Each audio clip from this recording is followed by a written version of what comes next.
It's after 9 o'clock into the final hour of Kenya's biggest conversation this Wednesday, the 2nd of April.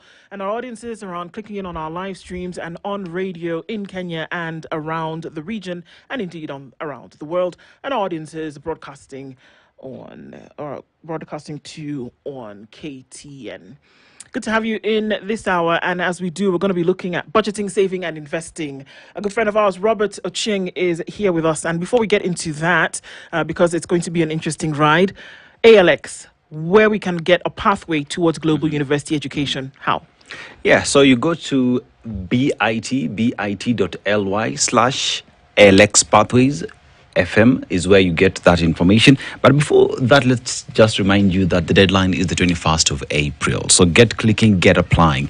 And even while at that, remember that through LX Pathway, you will have an opportunity to study at global universities with options for in-person, hybrid, and online. So you decide whichever it is meets your day-to-day activities is that which you go for. And to gain access, you'll complete the comprehensive 8-month LX Pathway Foundations, which will give you skills such as leadership, entrepreneurship, and communication, designed to prepare you for successful university application. So it is not just about applying, it is not about getting these scholarships and paid partnerships, but it's all about preparing you so that by the time you're getting there, you're ready to get into class and win. All those information, bit.ly/LX Pathway SFM. That's the way to go. And another way to go is that when you're walking along doing your shopping or doing your traveling, there's a companion in a card. CT? There is actually. And it's simple to understand and even simpler to use. Why is it simpler to use? Well, because there's an incentive. As you use the card, you actually accumulate something that is very profitable to you. Mm-hmm. They are called Milele points.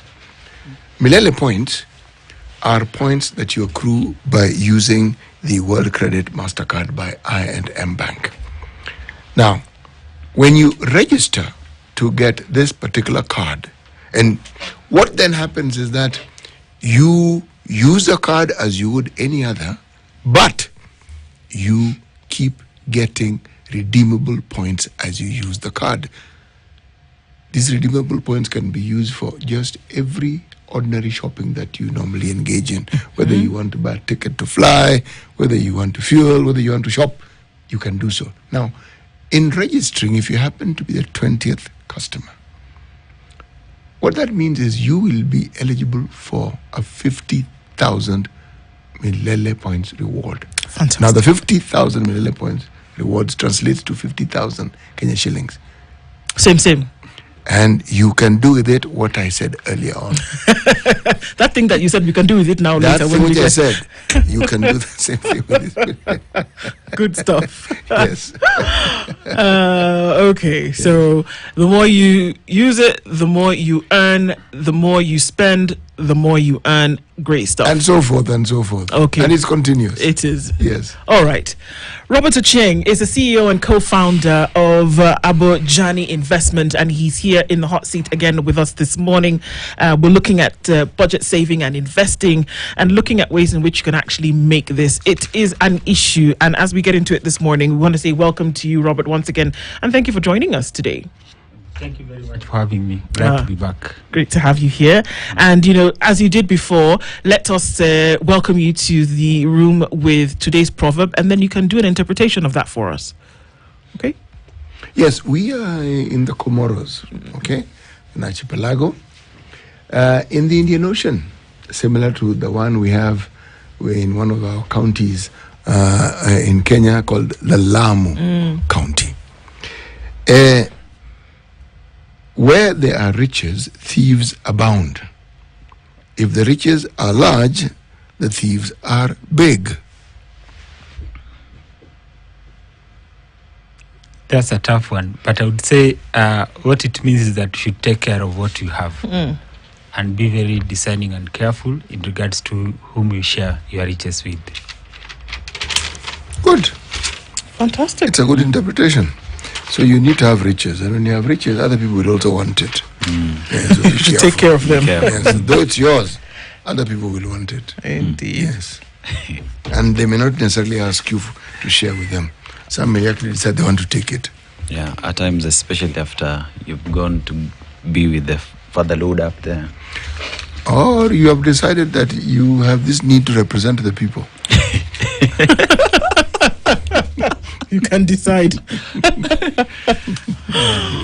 It happens when it gets into people's heads. And Yes. I know many people have lost a lot of money trying to be MPs and MCAs. So probably you need to do a study of that. Yeah. Indeed. Well, even as we do, and looking at budgets and looking at investment and looking at savings, these are conversations that find their way into, people's homes, people's offices, people's minds every day. And we're getting to the place whereby, then being able to hold on to or get a hold of your finances becomes more difficult as the days go by. But that doesn't mean that we can't find solutions towards it. And that forms the basis of some of the conversations that we have this morning. So let's start off in that arena. Robert, and let's just start with budgeting. The entire process of budgeting and its importance, let's give an overview of that from your perspective. Okay, great. Yeah, so I would first say that I'm glad to be here because April is Financial Literacy Month globally, where people are just supposed to be more connected with their personal finances in terms of organizing their money, budgeting, saving, investing, and stuff like that. And what is key when you look at personal finance, we say that is very personal because it is about you, your goals, objectives, and what you want to achieve in life. Yeah. So it's very, very important to make that connection so that by the time you're going to budget, you're basically planning that these are the things that I have in terms of aspirations, where I want to get, and money is a tool to help me with that. So that personal connection is key.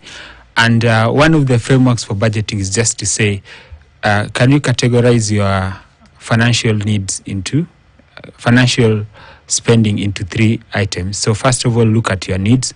So needs are the bare minimum, whatever we are spending our money on at the peak of COVID. There are a few places to go, right? Then the next thing is living life, and finally saving and investing for tomorrow. Yeah. So once you have that, then you also need to look at your life in terms of your short-term goals, medium-term goals, and long-term goals. So you'll know that in 5 years' time, this is what I want to achieve, and this is where I'm saving and investing. So that connection is supposed to be very personal. And when you don't have the personal connection, is where we fall for what we call IOP, so impressing other people, So you start doing things to please other people, and you'll realize these other people, they never exist during your tough times. And that's when people start saying friends are a scam. So I usually say, if you have a connection with your money, you'll know that this is my situation. Probably have irregular income. So there your budget will be different because you should be aggressive on the expenses side. But there are people who have the comfort of receiving a salary every month. So their budgeting framework will be different. There are entrepreneurs who have decided that for the first 2 years, they're not paying themselves a salary. So you have to look at your own situation, then you plan based on that situation. And you need to look at money as a framework for living life. So you also look at your life and situation. So probably there's a gentleman with 2 wives, for example, or there's a firstborn with 6 dependents. So look at your situation so that when you are putting your money into plan, it reflects your aspirations and your real life, like what you want to achieve for yourself. Because without that, there's a famous saying that the man will grow legs. Yeah, and that's where now you start having the conflict. This is what I want to achieve, but I'm not achieving anything. And retirement is a big problem globally because people just find that the age has arrived, Yeah. So we are told by 65 we'll retire, but they didn't tell us that over 86% of people who have retired in Kenya, they don't have enough to live off.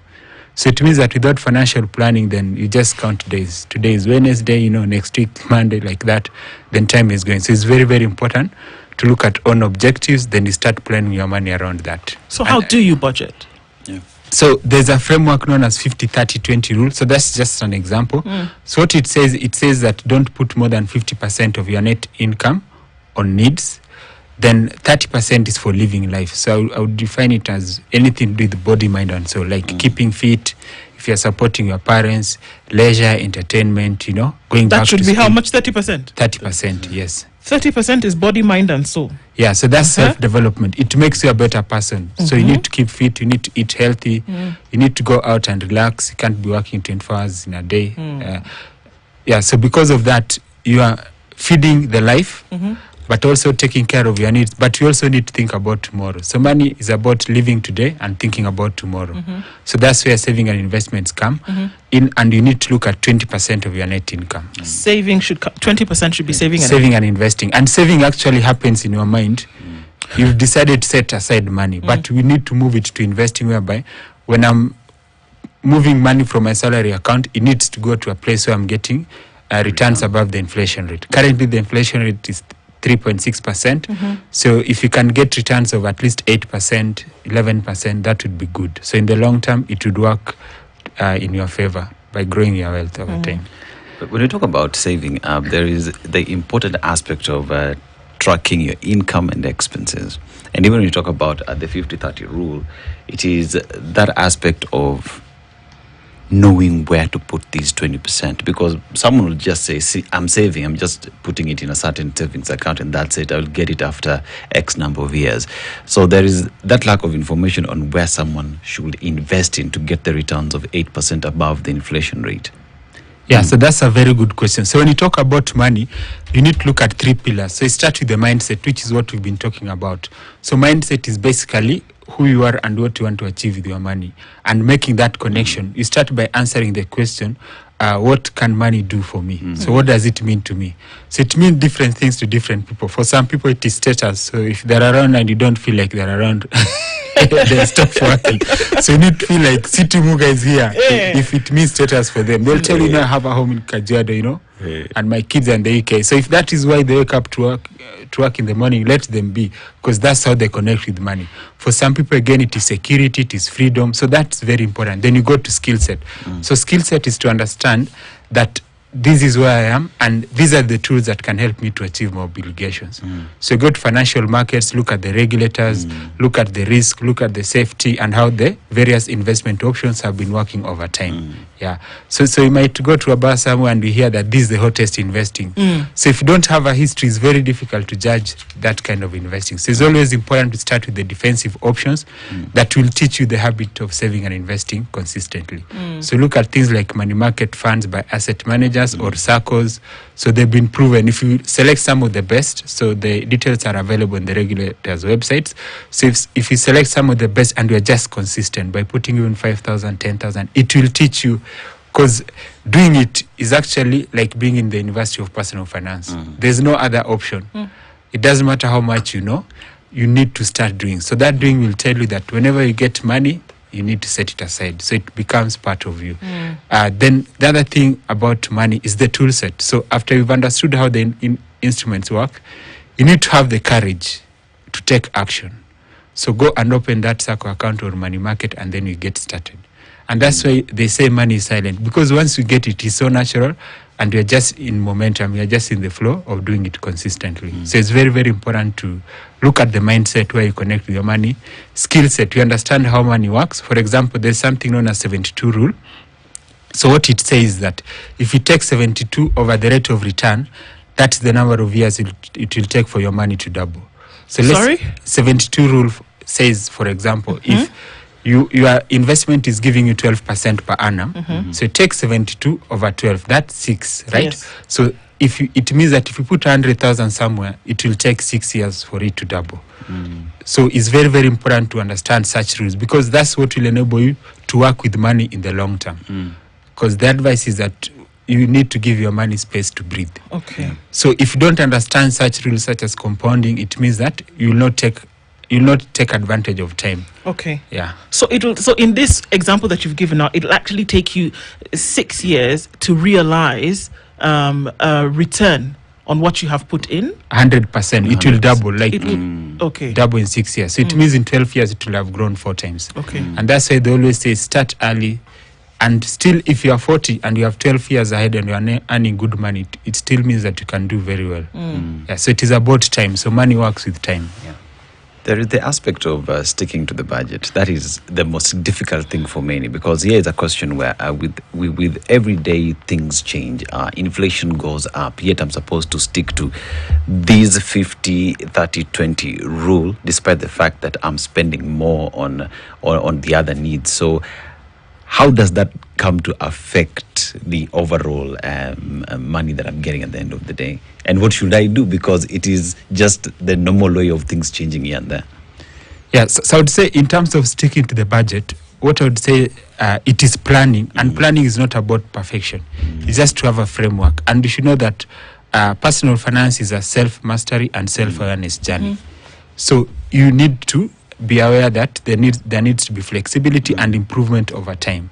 So once you have that in mind, it will mean that if you've not done well in this month, you look at where you went wrong and you keep improving.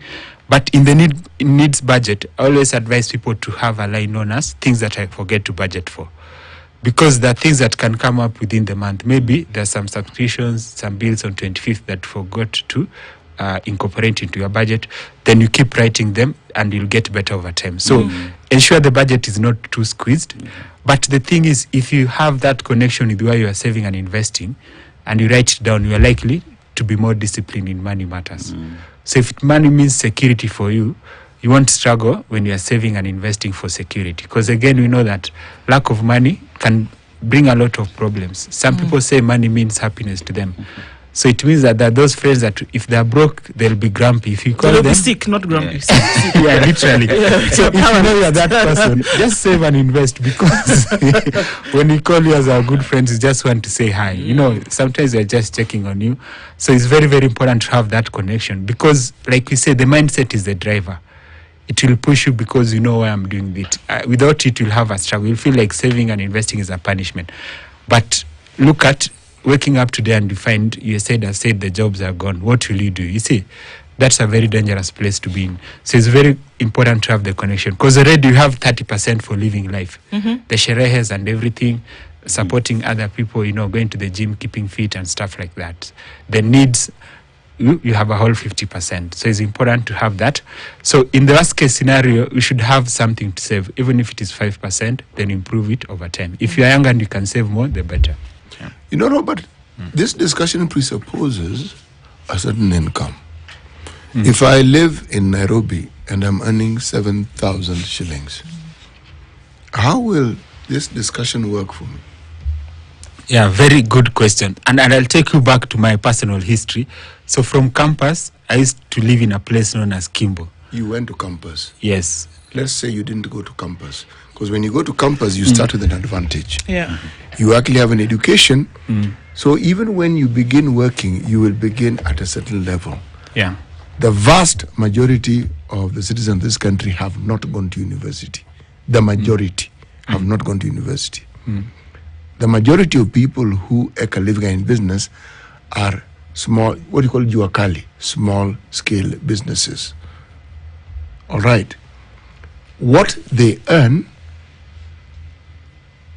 let's be fair. Let's give it 20,000. Just for purpose of being fair. Great, yeah. So the beauty sitting about Nairobi is that there's a house for every level of income. So you need to look at your situation and where you are and season. And before you even look at informal and formal, what you need to know is that money is a byproduct of value creation. So that's something that I've seen, like there's an entrepreneur who did for us the interior design for our office. They did it so well that in the last 6 months, they've done for 4 other companies in the same place. So the same would go to a plumber. If you are invited to fix some tap or something, do you do a good job so that next time I have friends, I can speak about you? So it's always important to have that relationship, because people keep saying that they're earning little. But the thing is, ask yourself, what more value can you create? How can you make yourself to be in people's mind when they are looking for people who can fix things? So that's very important. Then when you go to earning now, it is a journey. Like the first time I was ever paid, it was 20,000, you know, and I was living I was living in a bed sitter. So you move with that bed sitter. So anyway, so you move with that. So over time, as you prove that you can work, because these days there are a lot of opinions about work. You know, there are people who actually say, you know, for me I want to work like this, like that. That really doesn't matter. What matters is the results and outcomes. And people who go up the ladder, they're people able to achieve more, because you have even Juakali people who can work. Robert, when I started work, my salary was 2,000. Okay. When was that? 1981. That was a lot of. That was a lot of. You must have been a cool kid. Precisely. With that 2,000, God, man, there was hardly anything I could not do with it. I could do everything you mentioned. Because the shilling was very strong then, inflation was at a bare minimum. My reference point is somebody who is a laborer, who is not guaranteed of work on a daily basis, who is paid per day. Because there are very many Kenyans in that position. There are some who are farm laborers who are paid even less than the worker who is engaged in a building site we call mjengo.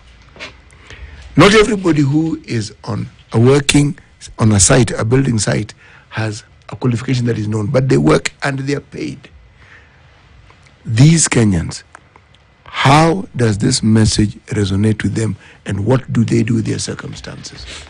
Yes, I always said that what you need to prioritize is needs. So basic, the bare minimum in terms of survival. So you need to look for rent, a roof over your head. So you prioritize the needs budget first.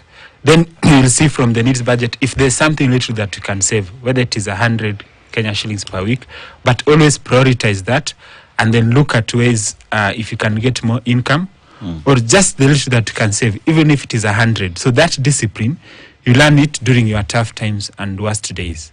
Because the good days, if you don't have the habits, it will even be worse for you. So it's always important to say that, for now, yes, I can't afford to save and invest. I might not even afford to go out. So I'm just looking for the needs budget first. And that's human nature. Remember, even without all these financial markets and stuff like that, what did we used to do? We used to go and hunt, right? Yeah. Even the idea of eating breakfast, lunch, supper, these are very new idea. I don't know how people used to eat before, but they were surviving. So survival is the priority. Then you see how you can improve in terms of saving even the little that you have, and be creative as well in terms of networking, getting to see where the opportunities are. Because that's a weakness that we have in our ecosystem, that people don't talk a lot about networking. And you'll find that someone has gone even to some of the biggest schools, and they're still speaking like those who are not privileged, So we need to take advantage of networks. Even where you work, that people can move to the next place. If you are working well, they'll give you those opportunities. But I would always say prioritize the needs for a start and live within your season. The things you say, as I hear them, they make sense. But there are things that perhaps need to be instilled when one is very young. Young at the point where it becomes your habit. My case in point is a country like Japan. They have a saving culture. India, they have a saving culture. China, these Asian tiger countries, they have cultures, meaning actually saving is considered something that one aspires to do. We aspire to spend. So you see, there is a fundamental flaw there, and there's a fundamental difference, because if your urge is to spend and to splash and to splurge, then there'll be nothing to save. And part of it is because that is habitual. One didn't learn or acquire the discipline of thinking of money in the structured terms that you're referring to. This is an argument, we always put across whenever we're talking to guests here, that some of these things, wonderful as they are, if they're not part and parcel of the learning process of a child as they're growing up in this country, this problem will persist. Countries that are able to have surpluses and are able to have money, it's because people save. Agreed, yeah. They know and they understand and they save. So they have money. As we spend. And then when they're not spending and they want to find an excuse for not saving, they'll say black tax. Or they'll say sherehe. Or they'll say something. Yeah. And I guess one of the questions that comes up, because when we talk about budget, investing, saving, that the assumption is that there is a little bit extra, but the excuses we often give really doesn't matter at what earning level you are, is that there just really isn't enough to go around. So maybe we come back after this break and talk about then where do you find the little bit extra for it then to be enough for these things to happen, and we'll see Right? Abujani CEO Robert Cheng is here with us this morning, and we're having these conversations in, interestingly, a month that is Financial Literacy Month around the world, and saying, okay, guys, let's have these conversations, as uncomfortable as they are. Let's talk about them and get to a place where we don't have to fly by the seat of the pants to make something happen, especially when there's an emergency or when you just want a little bit of pleasure and you don't have to think about where it should come from. So we'll talk about those when we come back from this break. It's 29 minutes to 10. Don't go away.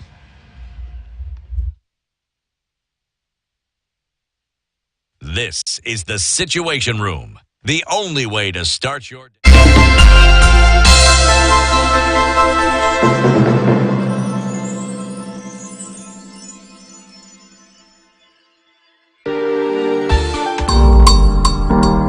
Our guest today is a multi-award winning lifestyle content creator. How big is your space? The house is a 2-bedroom. Okay. So it's a duplex. So we have the bedrooms at the top, and then in the bottom we have the other stuff like the living room and the kitchen.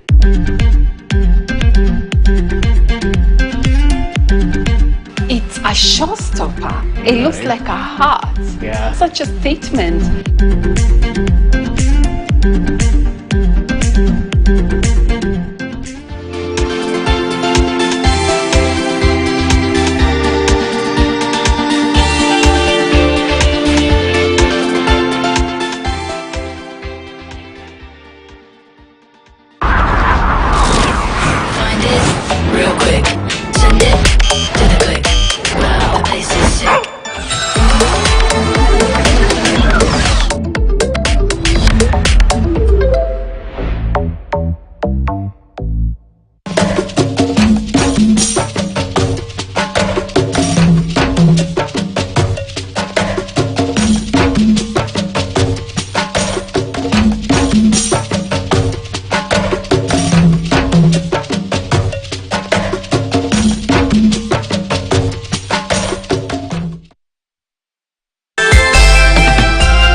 Much, and I know that I want to get from one place to another.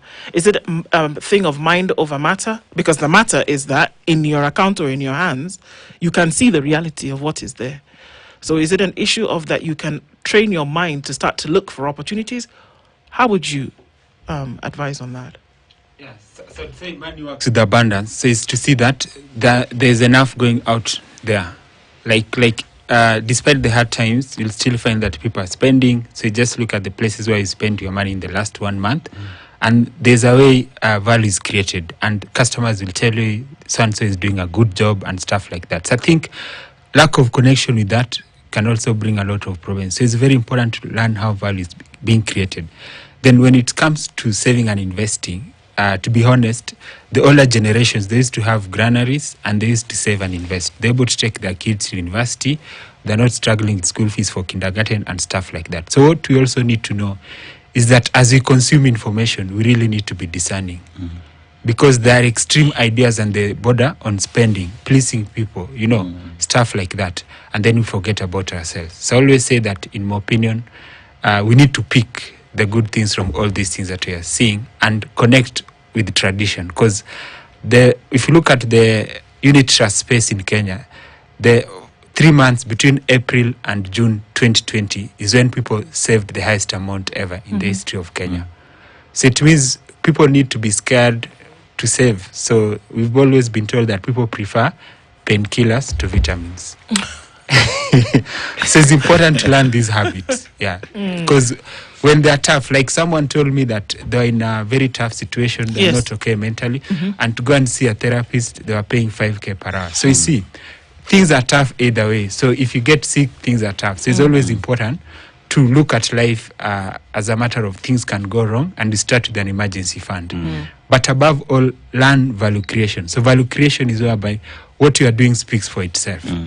And that is how it works. So if you are to take your car to a mechanic, you are likely to go to the best. And people know who is good and who is not good. Right. So those are the things that you need to learn. Then networking. So The other challenge that I'm seeing these days is that people spend a lot of time with people that are not going to add value in their lives in terms of opportunities, and they call them friends and they call them buddies.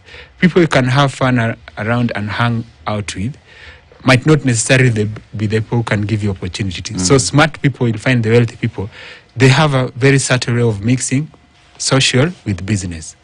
You might find they are meeting somewhere over a social drink. So they're doing social and business together. But they're people spend 99% of their time with some people who they call social friends, like the whole weekend. And these people never share with them any job opportunity or business. So I think you need to know that money is a byproduct of who you know, how you interact with them, the skills that you have, and how people can speak on your behalf. Yeah, because you can only get so much opportunities by yourself. And even if you are doing a good job, you still need your customers to talk on your behalf or your former employers. But this day we hear people actually brag that they resigned through a text and disappeared. The next time, the next employer will ask this previous employer about you. Then you'll start seeing that's where the rain starts beating you. So you have to understand these principles.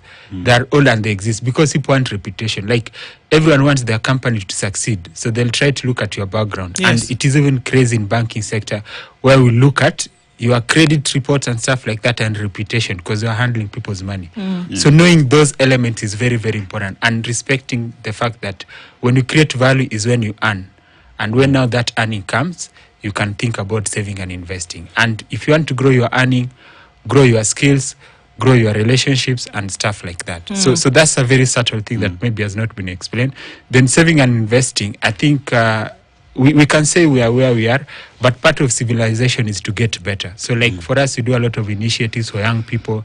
Even our current masterclass, there's a big time Nairobi NSC investor who received their Safaricom dividends, and they're sponsoring 5 to come and learn from University of Nairobi. So let's do what we can.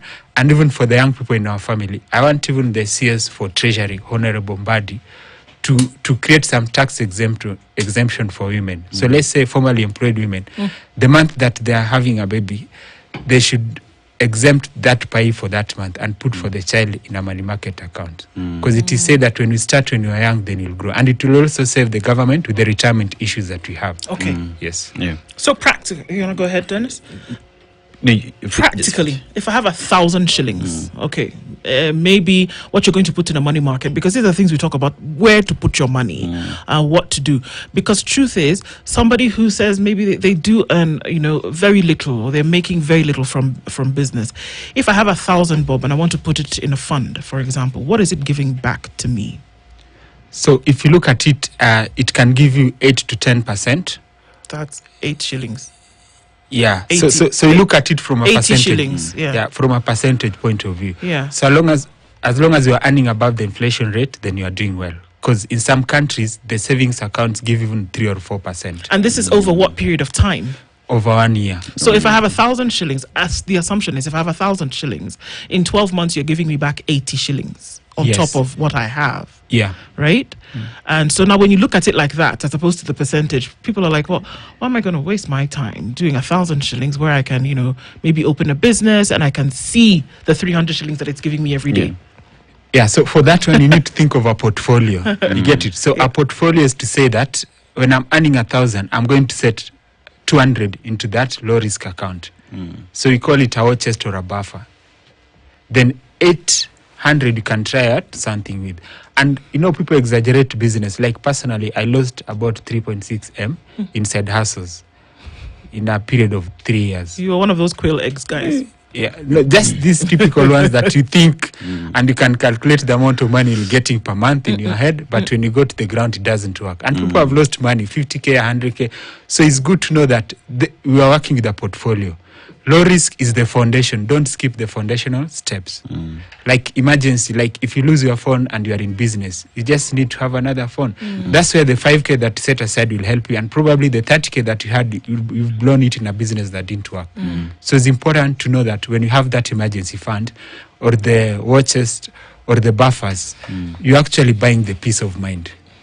Yeah, so there is the aspect of saving, yeah, but knowing what to save towards or how to save is usually the issue. You've mentioned the emergency fund, but let's talk about saving for specific goals. So you'd find someone short term, I need to save because I want to go enjoy myself over December, so I'm saving towards a holiday. Then there is the medium term, house down payment and whatnot, and then there is the long term where I'm saving for my children's school fees, I'm saving towards a retirement and whatnot. So how important is it to understand what I'm saving towards so that I plan myself towards that? Because it's fine we're saving, but for what exactly am I saving for? How critical is that information? Yeah, that's very critical. So I started by saying that you need to divide your goals into short term, medium term, and long term.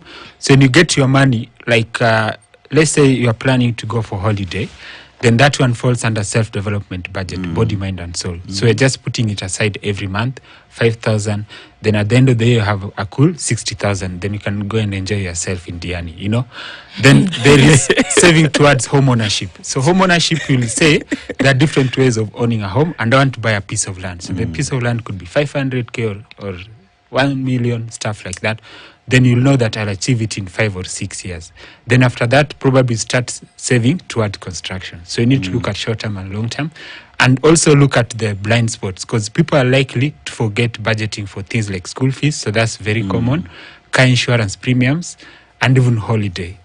Yeah, so it's very, very important to look at that. So there are expenses that don't come on a monthly basis, but still need to save for them on a monthly basis. Then prioritization is important.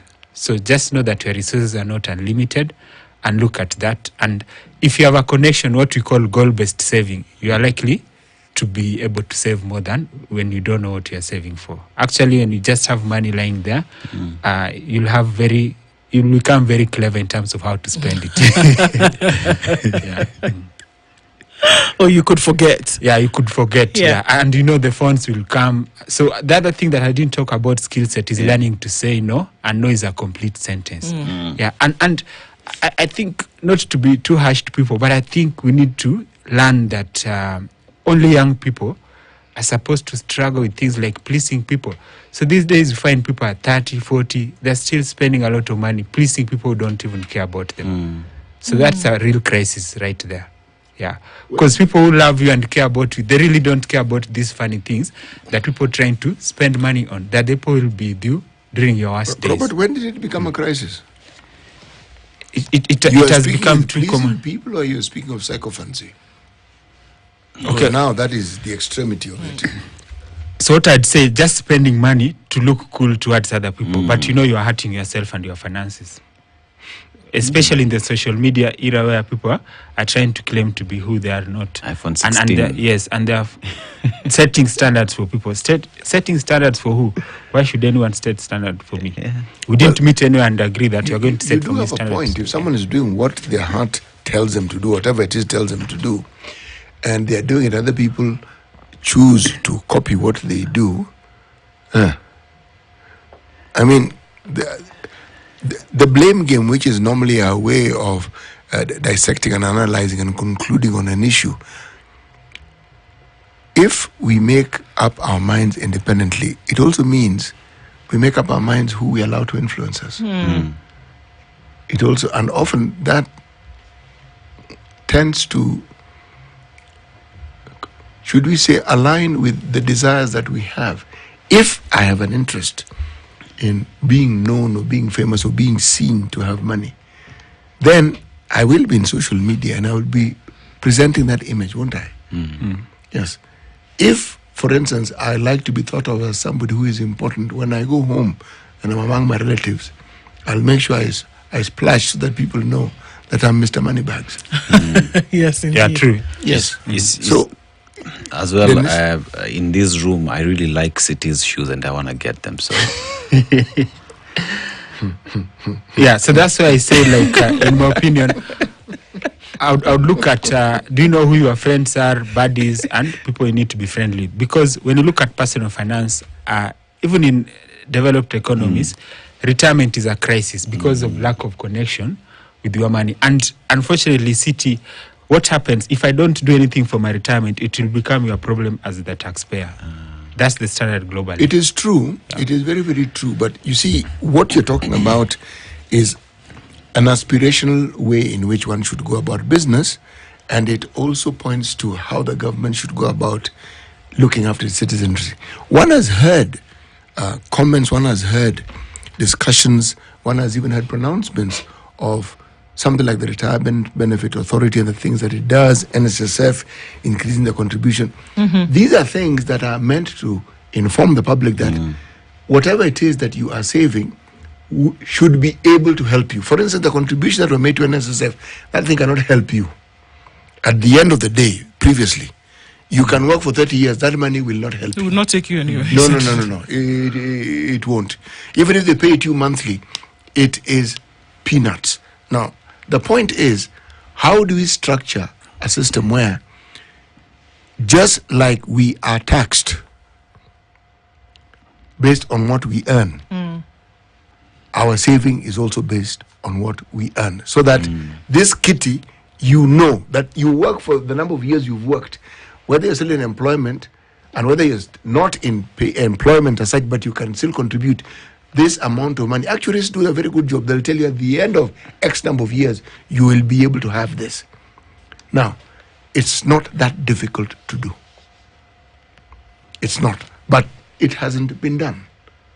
Now, if we look at people, and this is your line of business, of people who actually understand savings and understand investment, what percentage of the population in this country would you say they form? Yes, roughly, anecdotally speaking. There are very few. Yes. They might not even be 1%. Precisely. It may even be a fraction of but it is good. It means they exist. So how do you grow this?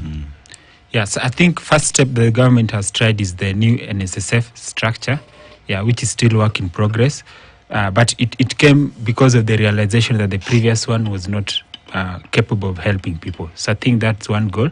And then what I've seen from retirement, I think if you look at history, what happened to people who used to work for Kenya Railways, Telecom, you remember, people have realized that that primary retirement basket is not enough these days.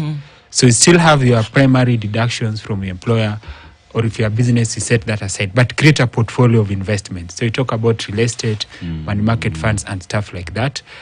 Even if you have cattle. So that is what has been seen to work, because even currently retirees will tell you they are never too sure when the pension will check in. It can take 3 months, 6 months. So because of that realization, I feel people should take more charge of their retirement plans. So on top of the traditional pension plans, like individual pension plan and NSSF, have another option, like they're saving that 10K in money market, bonds, and grow towards a certain amount of money. Right.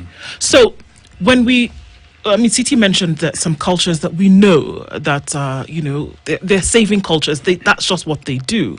But I think about my grandmother, and, there was that little stone thing, where she kept, the woman was filthy rich because she would just keep and keep and keep and keep, and there would never be a time where there would have been an emergency of some sort, or one of her children was getting married and she wouldn't have extra money to buy wrapper for. Okay, I'm talking about to buy like the cloth for the ceremony, what is it called again? Wrapper for the ceremony. So my point is that they always had something, and that's where these groups that we see. The people in Europe would call them the social groups, but we call them exactly. We call them the chamas. Where I am from, there are different names that they're given, but people will come together with the little that they have and they put it away, and that was a culture which sometimes has gotten lost. But we see the resurgence of that, where people are coming together and they're saying, what, we can put that's something that I have. If I stay with it, the likelihood of me consuming it is high. But if I bring it to the table and then we all come together and put it together, we can see something that something is happening. Is that the way in which we should be going? And what can we do to bring back that thing of a saving? Lost a bit of our culture, like the things we are talking about coming together. What people call modernity, it has ended up disintegrating the society. So we are disintegrating ourselves across generations, across gender. People are spending a lot of time there. But to realize that wealth works with consolidation. Like even if you are to save and build the expressway, for example, it will come from people coming together, the chamas, the circles and stuff like that. So we cannot outdo our social structure. So need to look at it, even at family level. Actually, there's someone who told me that each family in Kenya should try to create a small family business as a soft landing for their children when they come from university. Because these days, we have too many unemployed people. So those are structures that are in some cultures. They have a family business, you'll come there, as you wait for your internship, you are there for a few months. So these are very creative ideas that you can come up with. Then working together, like the friendships that we have in terms of saving and investing, is very, very key. So what I would say, in my opinion, during the social media era and the era of modernity, discernment is the new level of intelligence. Because things are just coming. You can pick up things that end up not being compatible with the kind of life that would actually be useful to you. Yeah, and that's why you find, like, I know someone who is extremely rich, and they told me that they usually have 3 months in a year where people around them know that they don't want any drama. If you have drama and it is April, wait for May. And it has worked We for keep them. your drama for me. Yes, because they might be waiting for some deal worth hundreds of millions and you are bringing a 1,000 kind of drama. You know, drama can come from all shapes. Pesky little drama, yeah. Yes. So it's just to know that you need that peace, you know, serenity, and above all, working together. Because great things are done in teams. If it is a football team to win, have that element of working together, and even family members.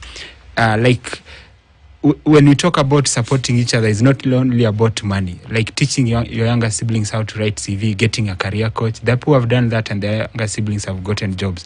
So learning that you need to move together is very, very important than relying on just one rich auntie or uncle that we are all gonna hate. Yeah, so it's very, very important. Because if everyone is coming to you, it's just a matter of time before they start calling you names. They can call you Auntie Harrier. You know. But you know, Robert, what you're describing is the socialization or the culturalization of a people. Yeah. Because if you come from a culture where it is considered okay to be dependent, and whereas what you're suggesting is that there should be a culture where one is encouraged to strive on their own and to try and see how best they can go about their business. Now, I come from a culture where there are people who will take pride, and it is a good thing, in the achievements of their relatives. But that pride also comes with dependency and over-dependency, to the point where one probably sees no need to hustle or work so long as this able relative there. And this is how they have been cultured. And how do you get people to understand that whatever small a contribution they think they can make, it's still a contribution, and that there are things they can actually do? There are countries that have ensured that in their curriculum, students are taught to have business, to start businesses, have them as students, so that by the time you even get to the level of university, you started in secondary school, you understand a business and you're conducting business. By the time you leave university, you actually have a job. You have things to do. So going to be employed is almost secondary, because you've had time to make mistakes, because there's guidance and you have people who know. You have time to ensure that this thing actually works, and you have time to understand how to earn from it. All I'm saying is the efforts that are needed to get our people to have that complete mind shift and to understand that when money is put aside, it's actually for their benefit and nobody else's. And that when they learn to strive and do things for themselves, it's for nobody else's benefit other than themselves. Places like Japan, you will find 70, 80-year-olds still working. Yes, working.